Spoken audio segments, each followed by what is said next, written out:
So one of my favorite things to do is look at a narrative, a question, and say, what do I think about it? And use the resources I have, since, this is my job, to kind of figure out if it's true or not. And a great example, I think, would be Odell Beckham Jr. Are the Browns better off with him or without him? And I'm going to do something a little bit unique in this video. Instead of doing what I typically do, which is just kind of talk about the good and the bad all together, I'm going to divide this video into two parts. There's going to be the argument for why Odell Beckham Jr. helps the Browns and for why he hurts the Browns. So let's just jump into it.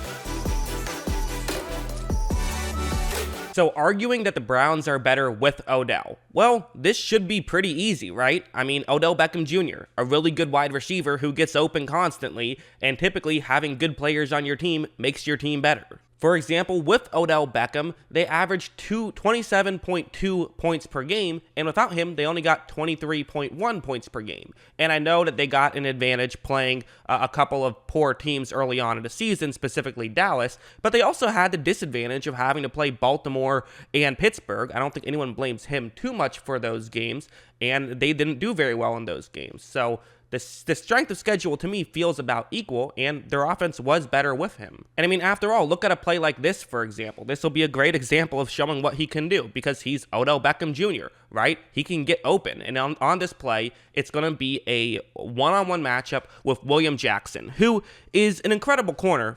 He played for Cincinnati last year. He's really good. And it's a cover one play, so it's a one-on-one matchup.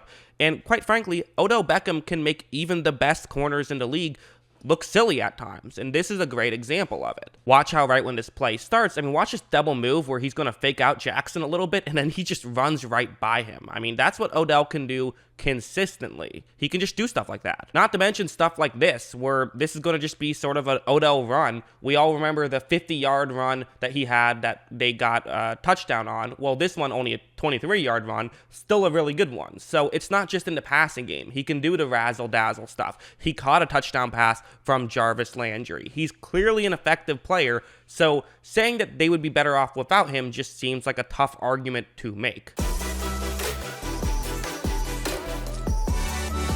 Look at these numbers right here.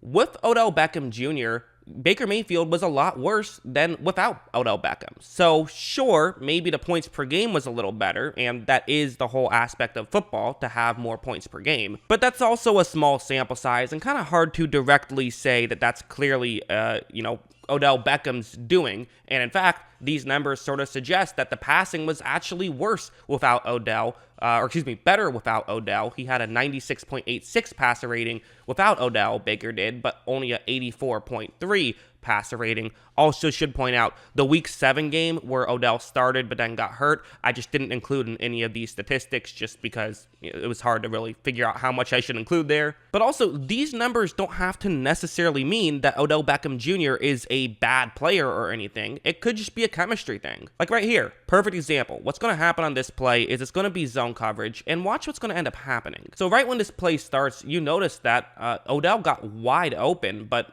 Baker just missed the throw. For whatever reason, him and Odell just don't have the chemistry that him and Jarvis Landry or basically every other receiver does. So I don't know what it is, and it doesn't necessarily mean that Odell is bad and a bad player, but realistically, Odell Beckham Jr. could help different teams a lot more, so you could trade him, get fair value back, and now you have a guy that can actually help you because he hopefully has chemistry with your star quarterback. Like this one's going to be another great example. It's going to be a go route, and these are typically, a lot of times, this comes down to chemistry. If your quarterback and star wide receiver don't have chemistry, they're not going to hit on these as much as they will if they do have chemistry. Watch how right when this play starts, again, Odell, he's going to get wide open on this play. That's way open, but Baker just didn't quite make the throw, and perhaps if they were a little bit better and a little bit more had better chemistry, they would have made that play. So it doesn't have to be a slight on Odell.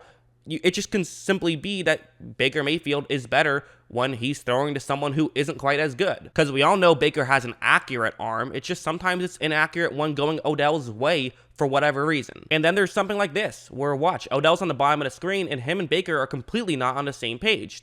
Baker thought the route was going to be a lot closer. So that's the main criticism I would have when it comes to someone like Odell playing for the Browns, is that statistically it just maybe isn't working out. Baker only completed 23 out of the 43 pass attempts to Odell Beckham Jr., so clearly just the chemistry isn't there, and he'd be way better off on a different team, and again, you can get fair value back. That would actually help your team. All right, so those are the two arguments. I thought that would be kind of a fun way to do it. Let me know if you guys liked that sort of unique style or didn't. Basically, I'll give my final thoughts here at the end, kind of the end result, what I feel. Me personally, I do think there is some logic behind Beckham is probably better off on a different team. I think he would look better. For whatever reason, him and Baker don't have that chemistry. There is one criticism I could have included but didn't, and it's that, well, Baker Mayfield feels like he has to get the ball to Beckham, but I don't really know if I feel like that's necessarily true. I haven't seen that be a conscious problem. It's more so just the chemistry thing. It's not like I see times when other guys are open, but Baker is forcing it to Odell that isn't open any more than that would happen just traditionally throughout the course of a game with anyone else. So I don't really buy into that argument. I do think that the Browns are better with Odell. I don't know how much better. I think Baker is better without Odell. It's one of those weird things where Baker plays better without Odell, but the team as a whole plays better with Odell, probably because teams just have to double Odell more, opens up the running game, stuff like that. So they shouldn't just get rid of him, but maybe trading him to a team that could, use him a little better and would be willing to give you what you think is fair value could maybe be a good thing and help out both teams. So I could see that as something logical. That's my opinion. What do you guys think? Let me know in the comments below.